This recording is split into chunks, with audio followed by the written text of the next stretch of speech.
nilang makawali siya kasi naka-open at naka-expose. Baka mamaya Nagahang ang aking cellphone.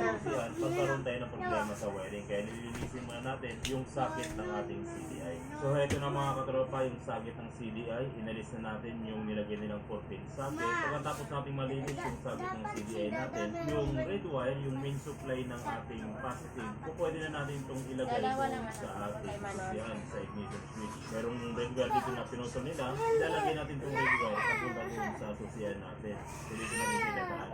Pero mukhang bitin siya kaya... Oh, yan o, log kayo ni ate, dali na. Ay, akin na, ayaw niya. Akin na, dali. Akin na kasi, asa mo kasi cellphone mo? Pera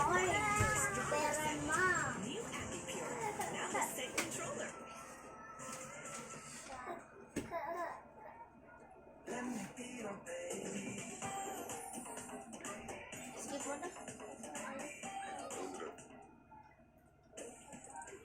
Ito lang pala ma. Ako mo yan kasi. Dudugtungan na lang natin ng wire para umabot dun sa ating susiyan. So ito na yung red wire natin o main supply ng ating harness. Yung red wire, nailagay na natin dito sa ating susiyan. Tapos yung Ito lang yung manood na ang gulo. Ito yung mag-isilbing accessories wire ng ating motor. Kapag sinusi natin, dapat mapasukan ng positive itong ating accessories. O sige na, ikaw na humama ka na. Yung ating test light mga katropa. Yung test light clip natin. Ito lang yung manood guys na ang gulo-gulo. Ng ating Mas galing pag isusumbong. Tapos isususi natin. Dapat pag susi natin ng ating susian, mapapasukan ng positive itong ating Ano accessories siya? wire. Susi natin. Tapos i-test light natin, dapat umilaw. Okay, good mga katropa. Patayin natin. Walang ilaw, walang positive. Hindi kita swimming bukas, iwanan kita So good dito naman mo. yung ating susian at sabi ng Ano gusto pala eh. kaya gawin natin putol dahil may sira ng gawin. Hindi ko alam.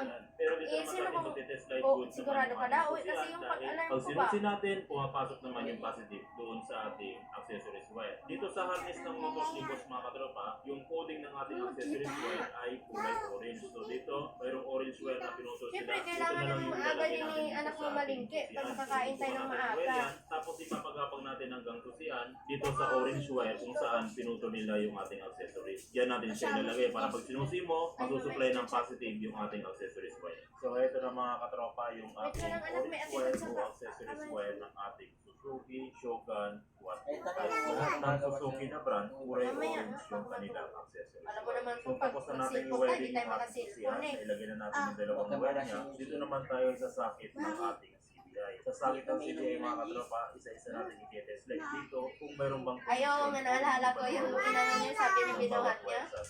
Gamit pa rin yung ating test light mga katropa. Ang una natin i-test light yung kulay Hindi na, orange natin, yung ating accessories wire o positive ng ating CDI. Siyempre kung positive yung hinahanap natin, Hindi ko dapat kasalanan yun. background Hindi ko yung clip kasalanan natin, yun. Natak tapos mo. isusin natin. Bakit Dapat na, pag hindi sinusin pa- natin yung kulay orange wire Wala dito ka sa nga, socket ng alis CDI, tapos dapat to the umilaw siya o magkaroon siya ng positive sa pag sinusin.